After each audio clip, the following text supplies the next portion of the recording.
Hi, this is Bill with Farland Plastic Restoration. We want to do a walk around on a couple of our late model Jaguars. For us, they're late model. Normally we handle really vintage things like that E-Type over there. But every now and then we come up with something special, like this XKR Supercharged Coupe. They didn't sell a lot of these. It was an $80,000 car new. And of course now today, through the miracle of depreciation, it's available at a fraction of that. Car's got 80-some thousand miles on it. It has been dressed up nicely with these 20-inch black wheels. Has virtually new Michelin Pilot Sports on it. And it's a really sweetheart of a car with lots of power.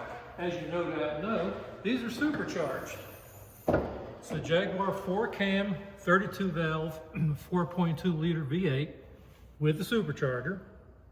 And the car's an awful lot of bang for the buck, and it's been well cared for. It has a clean Carfax history starting in California. Spent most of its life there before coming here to Colorado. It's a well cared for, well maintained car. As near as we can tell, it's factory paint on it. We've gone over it with a paint meter. The leather's nice, the paint's nice. What's not to like? Thank you.